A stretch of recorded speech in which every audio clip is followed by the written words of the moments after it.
Guys, we are here with the legendary, legendary Gail Ann Dorsey here in New York. She's been cool enough to come along and bring your awesome bass as well, which I'll be asking you all about. It's steeped in history. I've seen you play it a ton of times as I've been internet stalking you, because that's what I do. And but obviously, you know, you played with a slew of artists. Is that even a word, slew? Yes, I believe so. I'm just checking, right? So a slew of artists. But how did you actually get into this racket in the first place? Woo. Well, I'm one of those people that was played something else and picked up the bass so that I could work. I've heard that story many times. Now, when I was a teenager in the 70s and I was a guitar player. I loved guitar. Guitar is my favorite instrument. Do you still play? Oh, yeah, absolutely. Very much so. And I was trying to get work. I was 14 and I was trying to get work in the summer that wasn't McDonald's or flipping burgers or whatever. And I went to the local music store. Yeah.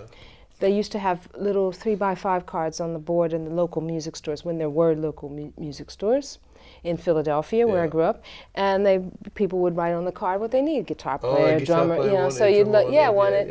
And I noticed that I would say 90% of that board said guitar player seeks either a drummer or a bass player, and sometimes a keyboard player, but mostly a bass player. Yeah. And so I just thought, I'm going to have to play the bass, because everybody's a guitar player, and they're looking for other people to play for them. So typical of guitar players. So anyway, so I decided to play I saw a phone number that looked like it was in my neighborhood, because I'm a kid, I'm 14, you know, so I don't want to be going to some strange places on my own.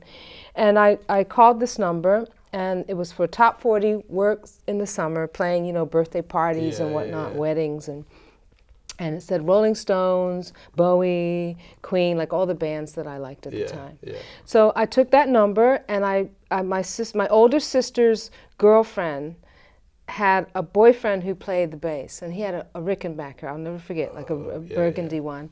And I went and I asked her, could I borrow her boyfriend's bass and go to the audition? Because I didn't have a bass. Even have a bass. I didn't have a bass. My mother said to me, if you get the job, I'll buy you a bass. We didn't have a lot of money or anything, so I already had my guitar.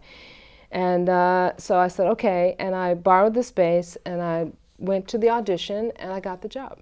Amazing. And then my mother bought me an Epiphone bass, which I think on my Facebook page, there's a photo of me with my 70s afro and this old Epiphone bass, which I don't own anymore. I gave it away when I went to college because I wasn't thinking. I wasn't thinking that far about the future. So, and I thought, I'm going to just go back to playing guitar anyway, but I didn't. Was it just a stopgap? Yeah, were you just like, and you know, and I didn't even take it that seriously. You know, I just thought, okay, I can do it. It seemed obviously I could do it. I got the job, and then I got a little better at it. Yeah. And then I got my own bass, but I was still really, my head was in guitar and filmmaking and just other stuff that I was interested in. Were you always artistic? Yeah, I was. And was that from your singing parents? As well.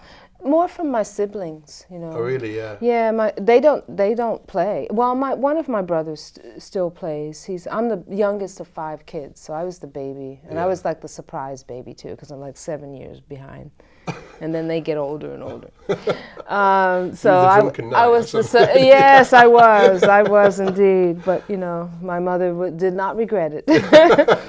But so they just had brought all these great records into the house, and one of my older brothers played the congas, and he played a little bit of bass, a little bit, and I took clarinet in school, which you know, I actually can read the music on the clarinet, but I can't transfer that to the bass. It's so strange, like because I just can't do the same. Yeah. But so I just kind of learned by, you know, a lot of kids played music in the neighborhood. You know, there was a little kid across the street played drums. 2 doors down, there was a kid on the bass. Like there was just a thriving musical. It was in the and growing up in Philly, and Philly had the Philly sound was at its peak at that point. Yeah. And you know, a friend of a friend knew Sister Sledge, and you know, so there were all these different, you know, Philly. That just music was just sort of part of my life since I can remember. And when you got that gig as well, did you start learning all the? Well, I suppose you had to learn the bass lines. Yeah, I started learning. Right? Learning Rolling Stones, and you know, this would have been 1976. So what was out then? Was Ziggy Stardust. Yeah. We used to play Rolling Stones, Gimme Shelter, all that kind of stuff. Probably some Who things. Oh, I remember doing, and then I started singing. I remember I had to sing Elvin Bishop. Fool around and fell in love. That was like one of the top 40 songs. And I used to sing and play that on the bass. I had a Bassman 50 amp. Oh, wicked. My mom got me and amp the with the obviously. and the old Epiphone. And did you ever go back to, like, when did you decide, oh yeah, I actually like this bass thing? Or was it... I didn't really think I didn't think about that until like years later when I moved to London. I was 19, 20. Why did you move to London anyway in the first place? To make music. I was trying to get a record deal. I was living in New York City before that, and I had been writing some songs on my little 4-track. And so the bass at that point was just something I used when I was writing my songs. So I you'd could play fully the committed bass to music. I'm going to be a musician. This is what I want to do. Absolutely. Did you ever go to college to do anything else? I went to college to be a filmmaker. Yeah. And did you finish? No, I did. I went to LA, actually Valencia, California, a school called California Institute of the Arts, which had different kinds of animation. It was a school owned by Walt Disney. But it had all these different, theater and music and live action film, which was what I studied, like regular filmmaking, not animation. Not regular, but non-animated films. And I did like 3 semesters there and realized that I did not have the temperament to be a filmmaker. I might have had the skills. I had a full scholarship to go. I was making Super 8 movies all the while I was doing music. And I got a full scholarship, but film people were so cruel. They were the most, well, in my experience, in my class. It's full on, isn't it? Oh, they would do anything to get their movie made. They were mean. They were cutthroat, horrible people. I hate to say, and I was terrified because I was 17, 18. No, but no, this is, I was 17 years old or 18 years. I was like a kid, and and I was the only female in my class. So, you are joking. And this was 1980. So now would be a whole different story. There'd be loads of, I could bet on it that there'd be loads of women in film schools now all over the world. But back then, and back then, so that's why it was like they were horrible to me. They were horrible.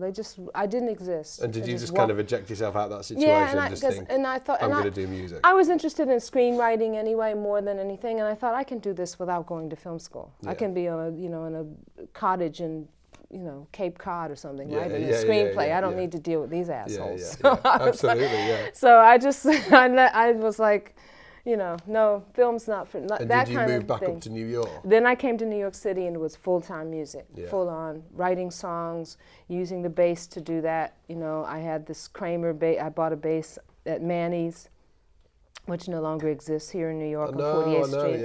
I mean, it's been gone a long time. I bought this bass called The Duke by Kramer bass. So looked like a Steinberger.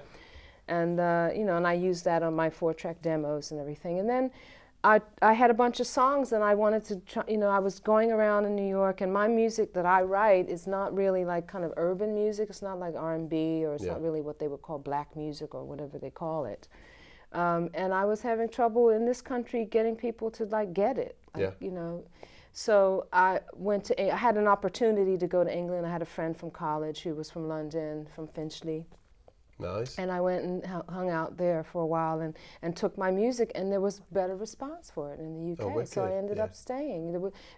Because I think in Europe, and still to this day, I think in Europe and the UK and other parts of the world, artists who are not white or whatever your ethnic background, if it doesn't fit with a particular kind of music, it doesn't matter. Because people just like the music. They don't care whether you're Indian or you're black or you're white or it's not a question about that. It's what you do. It's oh, I love that song. I don't care if they're whatever Aborigine. You could be anything. But in the States, it was very much about how they were going to market it. And if you were on the cover and then people put it on and you were a black woman and it was rock, or it would be like, they can't, their heads would explode. They would just be like, they were like, I know, and I couldn't get it, So that's why I went to the UK, and it was right place at the right time. I think it was all like I kind of landed in the right spots, you were and I met the right people. Yeah. And I started taking my music around and and playing with other bands there in the UK and playing in pubs and things like that, and eventually just met all the right people. And who do you think was the first kind of like, I don't want to call it a stepping stone, right? Because it sounds awful, doesn't it? But who is that first person that you met that could, that the link to that? Yeah, absolutely. He is now deceased. He's a very famous British jazz drummer. His name is John Stevens. Yeah, I've heard of him. Yeah. He has a son named Richie Stevens, who's a drummer in London. Yeah. Richie is real into funk. He's a great funk drummer, incredible, like funk soul drummer. John Stevens was running a program called, what's it called? The London Jazz Center? I think it was called I forget the name of it now, I'm terrible. But he hired me to be a part of this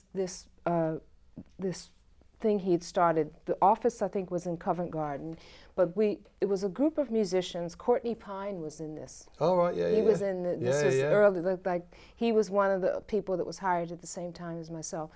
And we went around to different community centers all around London, different areas, Hackney, different, and taught what John called the rhythm tree. It was like this jazz improv, and I'm not a jazz person. I was learning things about jazz. I didn't really know much about jazz. I liked to listen to it, but it wasn't something I felt that I was capable of playing or knowledgeable enough to attempt to play very well. So John was teaching this thing, though. It was like we would go around to these centers and we would give out instruments. We have a tambourine or a trumpet, we just like this big box full of stuff to make noise with. And then we would get people from the community, young, old, whoever wanted to come came to this, come join in, and he would teach like what he called the rhythm tree, and we would make these symphonies with the community, a group of people. I'm trying to remember how the rhythm tree goes. Basically, it's learning the patterns of rhythm when you do like two against, you do. Oh, right, yeah, 2 against 3. And 2 against 3, but there was a way you build it up. Like there was a little diagram he would show. And he would give everybody like a number. You're a 2, or you're a 6 in this beat, and we would go around, and every time, and he would count this thing, and all the 6s would go bang on their tambourine, or make a noise on the trumpet, or do that on the guitar. They didn't have to have the skill, they just needed to make the sound. Yeah. So it was like this avant-garde, like symphony of cacophony of like madness with this weird rhythm kind of mixed in holding with it. Holding it all together. But it was making something happen, but it was so cool. So that was like my first job. But what came from that, why I say John Stevens, and God rest his soul, and he was a great guy. The second thing that he got me 2 very special things. One was my first job with anybody really big, which was singing in the Charlie Watts Big Band. Okay, they used to do runs I didn't stuff, play. right? Yeah, we did. I did the very first shows that he ever did, because John Stevens was a friend of Charlie Watts, because they were big jazz drummer friends. Yeah. John was in the show as well. There were the 3 drummers up there, and so I was in that band as the singer because he knew I could sing as well. Yeah. I didn't play bass in it, and then he introduced me to his son, Richie. And Richie, at the time, had a band called Well Red with him and another black guy in London. And they had just got this big record deal on Virgin Records. Oh, yeah. And it was kind of R&B, like funk stuff. Yeah. And so he said, you need to meet my son. We're the same age and everything. Yeah. He's like, you should meet my son. And he's got this band. And then so I meet Richie, and Richie says, we got this big showcase to do for Virgin at Ronnie's. Will you play bass in that show? And then I played bass in that show. This really funky stuff, which is not my forte. But had you kind of sort of decided that you were a bass player yet? Or were you just a musician? Well, no, at that point I was just a musician. I was still trying to get my songs done. I was still trying to get a record guitar, deal. You were singing, playing bass. So but bass was just something that I was, that people were asking me to play. Yeah. It was beyond my control. At that point, it was like that's what people needed. Yeah. People were still looking for that bass player. Yeah, it was still like the so board. so I kept it, so I just kind of kept my hand in that. I was Yeah. like, okay, well, if that seems to be the thing that I can make a few, a little bit of money doing, I need to keep that bass going. But meanwhile, I'm still writing songs and playing guitar and singing and doing other things. So he introduces me to Richie. I do the showcase for Well Read on Virgin. All the Virgin people are at the showcase, the record labels. So they're like, wow, who's that woman on the bass? There were hardly any women at that time on the bass. Yeah. Now there's loads, which I'm very happy about. Yay, ladies. Let's show them how to do it. But then they were like, oh, well, we want, then Virgin started to hire me for sessions. That's how I got the Boy George session. Was my first recording session. Really? Was doing some songs on the solo record for Boy George, who Richie Stevens played drums for. Got you. So John Stevens, I credit as the very first link that just sort of, he was the domino that went. Yeah, but for anybody watching this or listening to this, obviously Boy George was a singer of Culture Club, and this album I did was his first solo album, and I don't even remember if the tracks I played on even made it onto the record. That was something I learned too about the music industry. It's like when I started doing sessions on people's records, you never know if the track you played on is going to actually end up on the record. Yeah. And sometimes, and at first, well, for me, I would be like, oh, what happened? Was it my fault?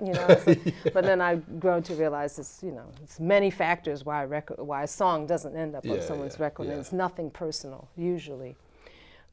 So that was kind of how I started, and I did that session for Boy George, and then after that... And the session scene was there back then, right? Oh gosh, there was absolutely. a session scene, so just in case for anybody like young listeners... Yes, there was a session scene. What is this session scene? You went into this recording studio. You didn't go to somebody's bedroom or somebody's basement to make a record. It was like full-on studio, like where we are today, with pianos and drums and everything, like in the movies. Yeah. And do you think those first couple of gigs with Boy George and Richie, do you think that was like your entrance into the session scene?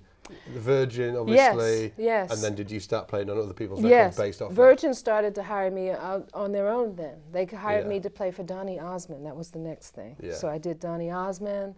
Then there were some other artists that I don't remember their names because they didn't make it so big. But and then I found this.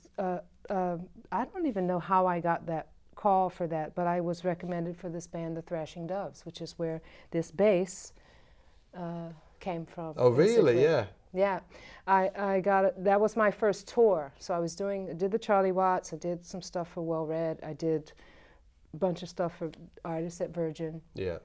And then I got a call or some kind of connection to this new band that A&M was throwing a bunch of money on. They were really, had high hopes for this band, and they were great. The songs were fantastic. I still think they were great songwriters. Two brothers, Ken and Brian Foreman, and they had a band called the Thrashing Doves, which I think was named after a Kerouac poem. It was the name of something from some piece of literature. And they they needed a rhythm section, and they were about to do their first tour in the U.S., which was small clubs. Yeah. Some of them were opening for other people, but a lot of it was just small clubs. And I got hired. That was my first tour I ever did in my whole life. Wow, we actually did. Yeah, we opened. We did some shows in England first. We opened for Alison Moyet, and we opened for Squeeze a couple of times, and some things in Europe. And then we went and did my first bus tour, on the bus in the U.S. Yeah. And I still only had that crappy Kramer bass. Well, I won't say it's crappy. It was okay, but it had its ups and downs. Yeah. So when I was doing these sessions for George and other people, I was hiring a Stingray. I would say to the studio, can you hire me a Stingray from John Henry or wherever? Yeah.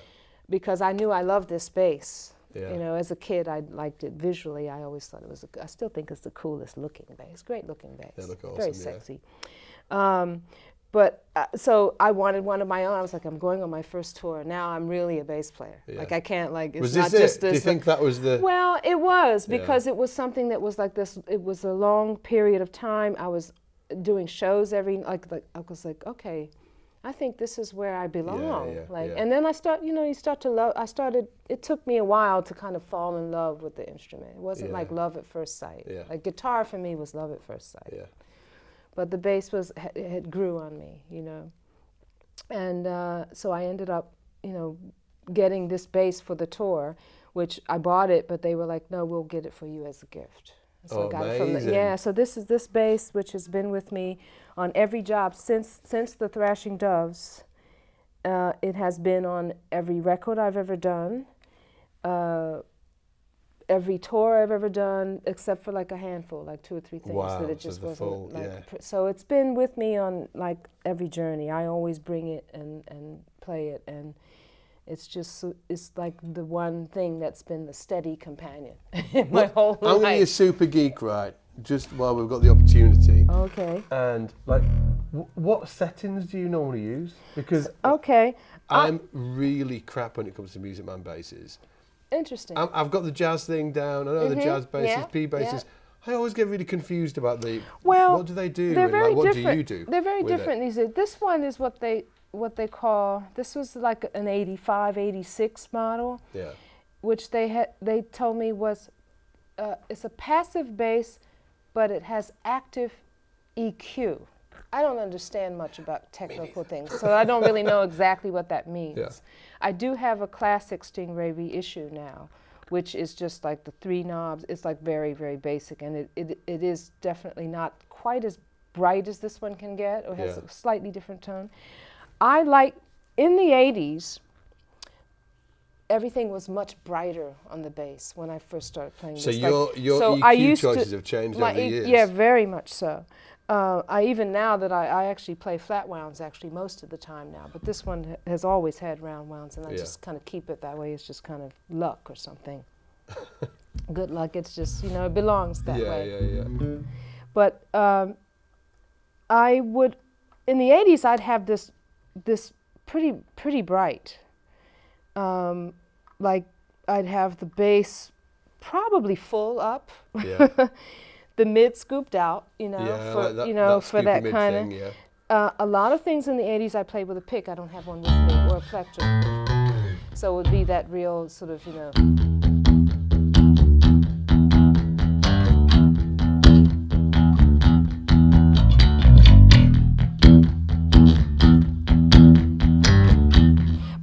But now, instantly when I pick up any bass, treble completely off. Maybe a little bit of mid, just if I needed to bite a little bit, and full on bass. Yeah. And I actually, we were talking about Anthony Jackson earlier, and I met him once at some bass fair in New York City many years ago. And we were talking in the hallway, and I think we were talking about Nathan actually, and some other bass players. And I said something about, I think we were talking about the touch or something on the bass, and I play really like I don't play very hard. I work with Lenny Kravitz now, and I play much harder because his thing is very, it's that really. It's like you got to really like dig, and it's very, it's just full like, of attitude. Yeah, right? It's not the right bass for this, but I play a jazz bass with him because. Oh, do you? Yeah. Yeah, it's much more suitable to what he's doing. He wants that older retro kind of vibe, Some songs I can do Stingray on it, but for the most part it's jazz or P bass. Did he ask you to play jazz? Was he like, this is what I want? Mm-hmm, absolutely. Does he? Because he obviously he plays bass on his records plays sometimes. Bass, drums, He's like, he does some of the engineering, I know that. Has he got like a really good intuitive vibe for exactly what the sound he wants? He knows exactly what he wants. He's one of the few, enough, right? He's one of the few artists that, and I was talking to Nick earlier, it's like, I don't mind. If people want something, I want to try and give it to them, And all of the, like when I'm learning something, how someone else played something or what tone they get, that's a challenge for me to find that and give it to them. And to me, that's just a learning experience. Doesn't mean that's the way I would play it or I want to play it. But if it works with the song, I'm happy. I always say, serve the song.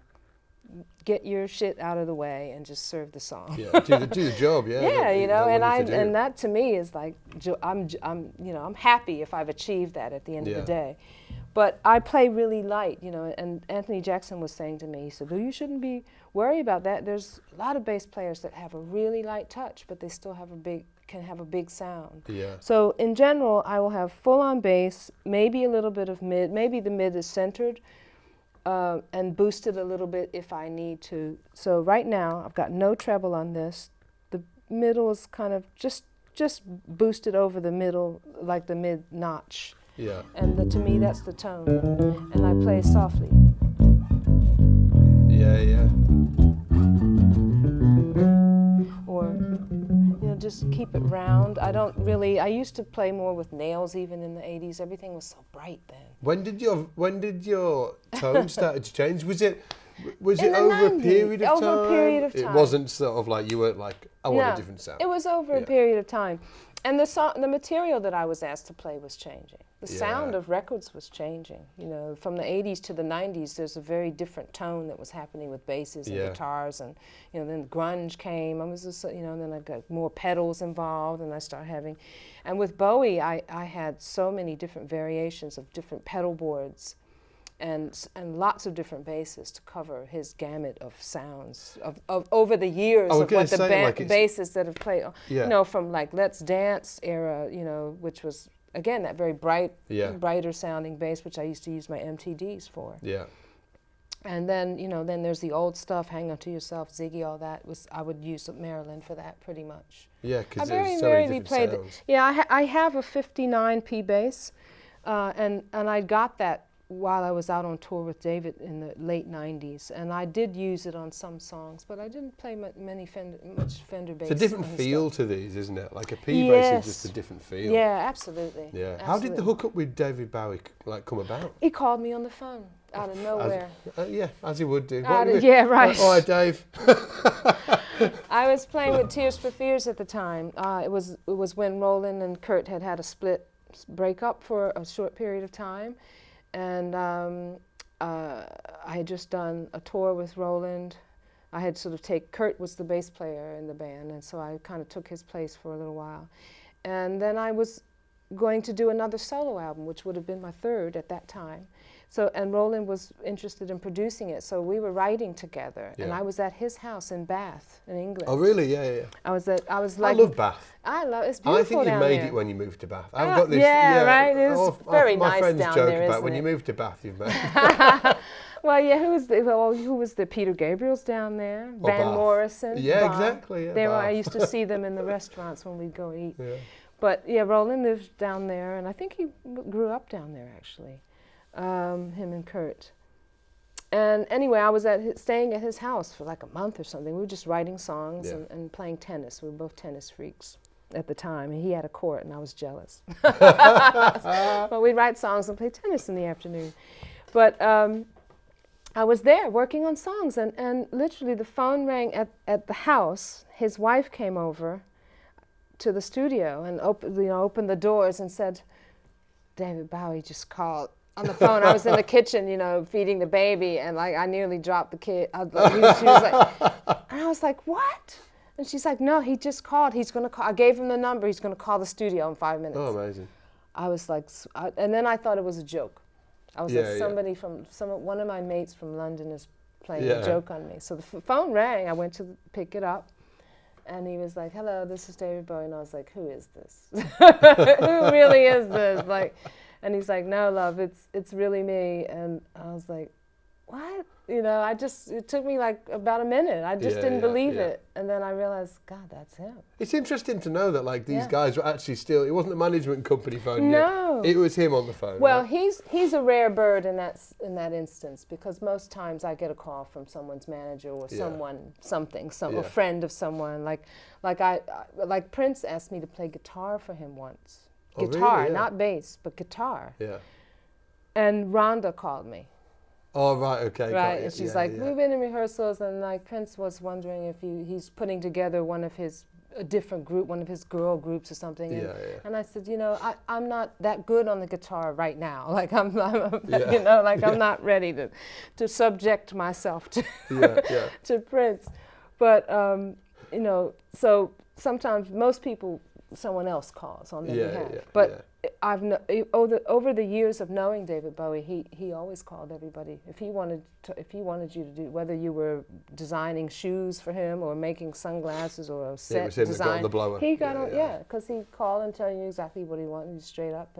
And what was it? Was it for an album or for a tour? This was for the tour with Nine Inch Nails. He was doing like a double. Just a little tour. Yeah, right. And that's what he said. He said, "Where are you now?" And I said, "Well, I'm in the studio, working on a solo album, and I don't know, you know." And he said, "Well, this is only going to be 6 weeks. We're doing 6 weeks in the States with Nine Inch Nails, and then you can go back and finish your record." Yeah. And then 20 years later, 20 20 years later, I'm still trying to finish that record. Amazing. It was just, I don't know, Well, that tour just kept going. You know, 6 weeks came and went, and then it was like, well, now it's a new album. David Bowie, right? And I said to Roland, was like, you gotta go. How can you don't say no to David? Go, No. And he was massive at the time, wasn't it? It was a huge deal. Yeah. Well, how did it feel getting the call? God, just shocking. Yeah. I mean, I just couldn't believe it. I went back to New York. I had moved back to New York at that time, so when I was at Roland's house, I was kind of going back and forth between New York and there. And so I went back home to New York, and I just like told all my friends, I was at Roland's house, and Bowie called, and I'm going to do this tour. Yeah. You know, I think it was in May. I'm sure I wrote it down in a journal. I hope I did. Do you journal? Sometimes. I have gaps. I wish I didn't, I've but been I trying do. to do it. I'm rubbish. But I do have gaps. But there's a period of time where I wrote a lot. I'm trying to get back into it now. I've started again recently.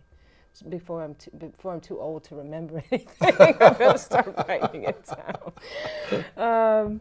I just, I was just over the moon. I was scared, to be honest, because people like him and Frank Zappa, or they have this stigma attached to them. If you were one of their band members, it's like a big deal.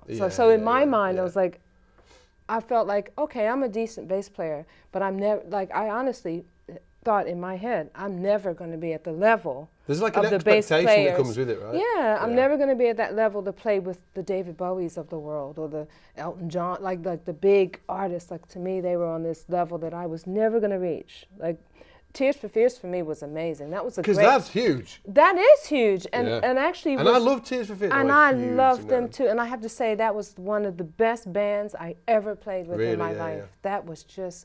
And Roland was amazing. He's an amazing songwriter. He's an amazing producer. Yeah. I mean, the music going on in that group is just off the hook. Yeah. And in some ways, looking back on my life, I think that was like a gift, because getting that gig prepared me for Bowie. If I had gone to Bowie from, I don't know, whatever I was doing before Tears for Fears, which I don't even remember what it was, but just, there was something about having just done a tour with them and an album and a bunch of videos. Yeah. I had gone up to this other like kind of level where I was ready to jump into the next level. You kind of could get a good feel for the playing field. Yeah, but if I didn't have that education, and I tell Roland this to this day, it's like, like I'm so grateful for the time I spent with that band, probably more than any other in a way, because it was just it was a turning point in my playing, in my challenging of myself, my ability to sing and play at the same time. All these things were getting, I was getting prepared for what I didn't know was to come. Yeah. And so I was, and then I jumped into that, and I was terrified. I really, I had Carlos Alomar, Reeves Gabrels, Mike Garson, all these people whose names I'd read on Bowie records for years, and suddenly I'm in the room with them in rehearsal, and I'm thinking, I can't, I was on the verge of tears like every day, just thinking I was going to collapse, like I was going to be asked to play something I just couldn't play. Yeah. How challenging was it? It was very challenging, but what made it good was that, and I think if it was another artist, it probably would have been different. He was so gracious. If he had a tantrum or was like, weird about anything, like, he was so easy about everything. He just left you to it. Yeah. So the only pressure was the pressure I was putting on myself. Like, and I think he was very clever, but sometimes I think, I wonder if he really does that on purpose in a way. It's like sometimes the best way to get a result from someone is not to like scream at them or be like, you better, but just to assume that they're just going to be fine, and like, what are you worried about? Just do that. Yeah. And so I just went back to my hotel and I had all the songs we were going to learn, and I crammed until I fell asleep. Marilyn and I were probably just lying on the bed, just passed out, and I wake up and I'm like, okay, and what's the next song? Were you just given, like, for that first tour, were you just given, like... Yeah, this is the songs we're going to do. What did we even listen to about cassettes, was it? And that first tour was the Outside album, which was this weird album. Yeah. That had these weird, and it had a lot of fretless bass. I don't play fretless. I didn't even own one. I do now. Yeah. In fact, a really nice MTD fretless that Michael Tobias built for me. He's my neighbor, so I went to the workshop and picked out the wood, the neck, everything, and then watched him build it in front of my eyes. It's a beautiful bass. I do play it on the Next Day album and some of the later Bowie tours. Yeah. It has the fret markings on it because otherwise I can't. It's green. Yeah. But so I had to learn. I got my pedals together so I could recreate the fretless sound and all that kind of stuff. Were you just given the cassettes to listen to? Cassettes, you're right, and it was cassettes. Yeah. Can you remember when you couldn't rewind cassette tape? Can you remember that? And you could only fast forward, and you had to turn them round. That's right. Fast forward it and then turn back round. Yeah, That was a pain, wasn't it? Yeah. I still have a cassette players in pretty much every room of my house. I've got bags of cassettes at home. Yeah, me too.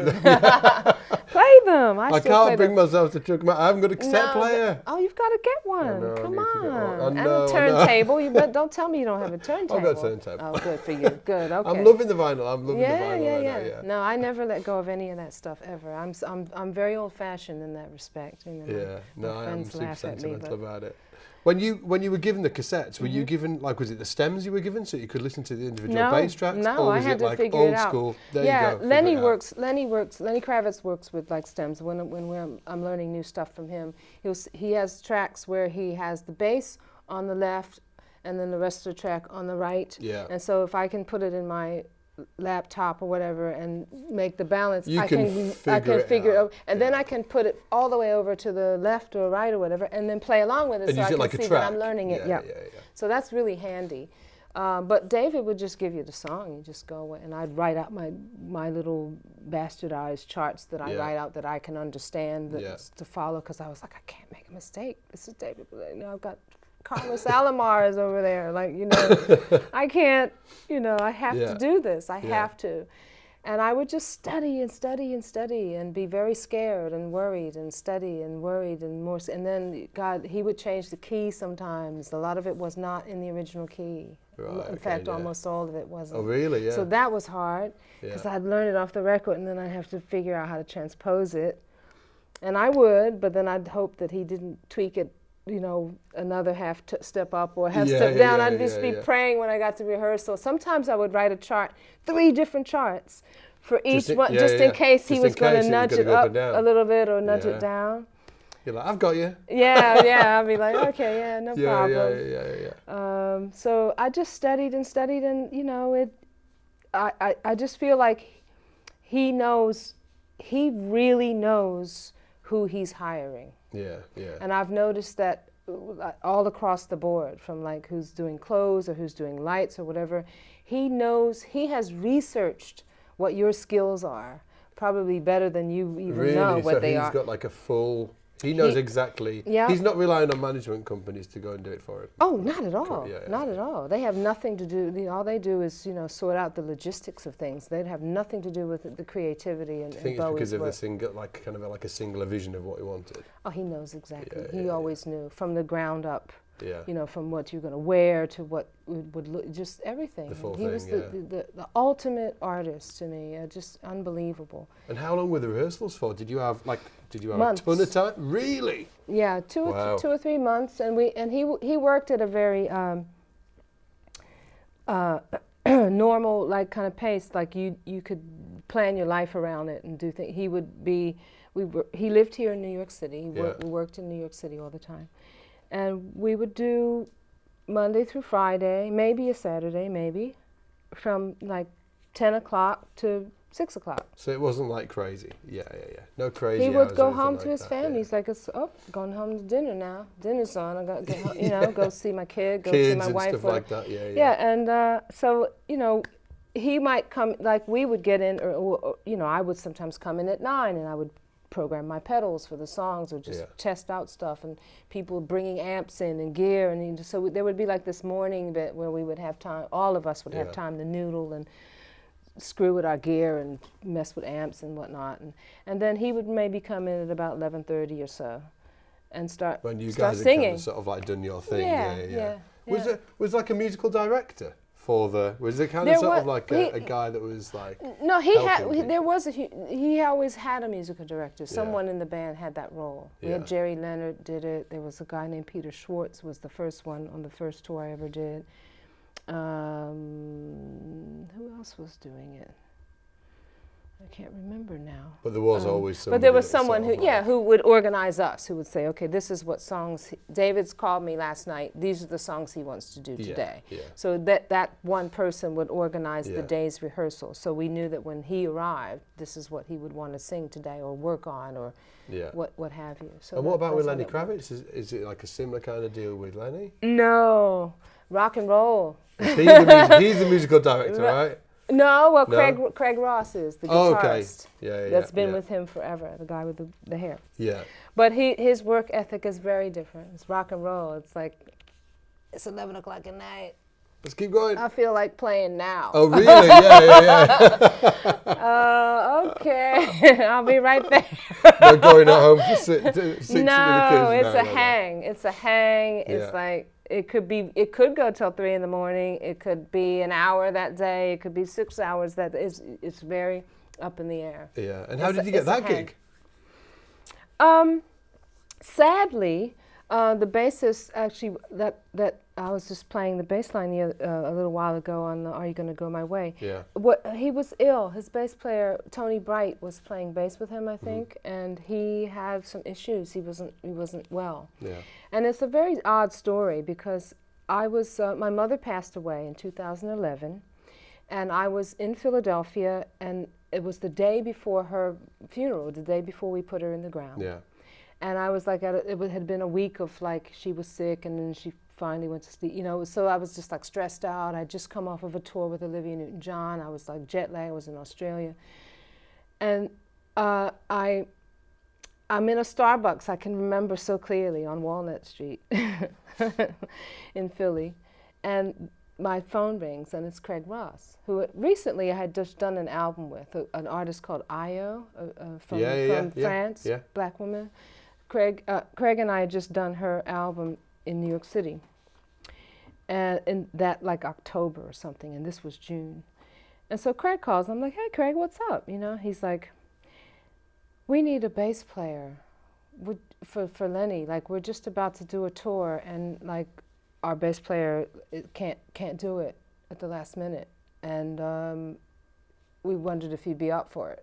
And I was like, yeah, I'd love to. Like, you know, I'm burying my mom. Yeah, you know? I was going to say, can I get back to you like in a couple of weeks or something? He was like, no, we need you now. Like how soon can you get here? Oh, you are joking. I'm not kidding. Oh.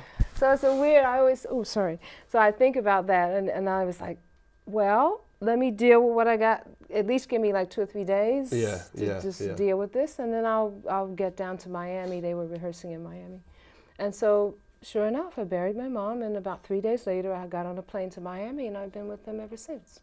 And were you given any material to learn before you went down there? No, I went down, and then that was like usually I listen to the records or whatever, but I kind of had to learn the stuff on the spot. You know, like, you know, I knew his songs. You kind of knew songs, but he really wanted them played like him, and he wanted the sounds, you know, so that was a challenge because I just, you know, obviously my head was just reeling from having just lost my mom, but absolutely. But I was like, okay, I just got to figure out this situation, and it took a while. And then we went through a bunch of different basses because I brought my basses down, but they weren't the right tone. And then so the bass I play with Lenny is a '61 jazz bass, which is his. It's not mine. Yeah. It was purchased for me to play on the road because a lot of his really amazing basses. He's got some Has he? the old Has he got a old full stuff. like a collection? Is he greedy?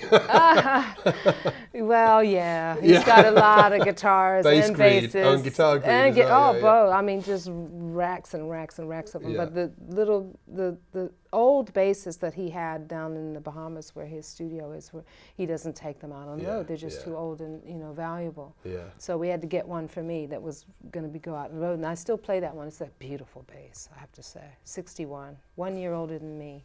Oh, really? Oh, Yeah, wicked. 61 jazz. And it's white, like that, Yeah. with the tortoise shell, rosewood neck. Just spectacular tone. I mean, you can't, they brought in about 4 different ones.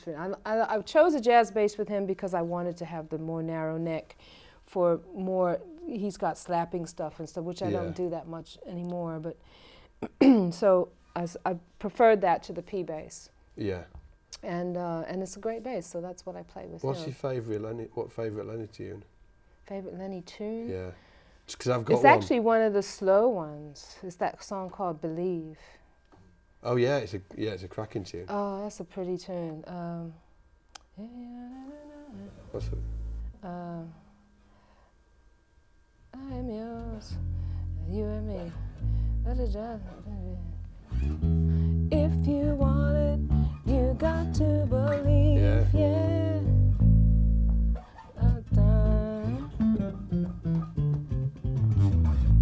He's got all those great fills in there. If you want it, you got to believe. If you want it, you got it. You just got to believe. Believe in yourself. 'Cause it's all just a game. We just want to be loved. I love that song. It's the I melody's like that. cracking, isn't Yeah, it? I'm a melody, yeah. Some of the funky stuff is like, I think I enjoyed playing that more when I was younger, Yeah, well, the funky But it's stuff, not, but it's not, but it keeps me on my toes. Do you I'm play glad Live that I with play. him? No. Have No, you heard that we tune? haven't done that one. No, I don't think so. Live. Oh, it's good. Which album is it on? I've got no idea. I'm going to play it after this interview. Okay, yeah. It's really Yeah, great. I have to say, there's a lot of things of his that Well, I he's don't been know. recording forever, hasn't he? He's just done so much and there's stuff, a new album coming. I haven't even heard it yet. I will soon, because we're starting rehearsals in a few Are you weeks going to for be the playing next on tour. it, or are you going to be doing the tour? Just Obviously doing you're the tour. He just doing plays the tour. on everything. He plays bass and drums on all his records. Is that because of his writing style? Does he just kind of sort of like immerse himself He in just- it forever and just He works for you. He's a studio rat too. It's like he doesn't really like touring very much, I don't think. I mean, he enjoys when you have a good night, you studio have a rat. good night. I Well, love you that. know, Yeah, no, like exactly. he'll get in Yeah. that studio and he won't want to come out no matter what. Yeah. I was Because he can talking to the engineer control. about like the studio lifestyle. He's Oh, like, it's a yeah. thing, isn't it? It's like, He loves, and then there's that control that he has in the studio that's hard to have live. You Yeah. have to relinquish a certain amount of that control, and he hates it. What's coming for you next anyway? Other than the tour, you've got your own thing My going own on, thing. haven't you? Well, that's going to be a little late. I feel really bad. I've been promising a new album for so long now, and I was so close, and then I just got the call a couple of weeks ago that our rehearsals are going to start soon for Lenny, so I'm not quite ready, and that's going to take me out for at least 6 or 7 months now on the road and rehearsals and on the road. But when that is done, I will be right back in the studio finishing up my album. Have you got website and stuff? Can people kind of like, I only where do have people find only you? on Facebook. I have a Facebook. I don't have. You can go to gailandorsey.com, and there's 2 N's with no E, and it will take you to my Facebook page, which I post whatever I'm doing, and you can send me messages or whatever. I just started Instagram like last year. And so Instagram's cool. I'm like kind of Instagram. getting into it. Yeah, I Yeah. haven't done many posts, but my friends tell me you have a lot of followers for you don't ever do anything. And I'm like, I don't know. It's all too much for me sometimes. The social media. I It's know. like, I just want to learn how to play my instrument better. I don't want to tweet. I don't. I have nothing to say.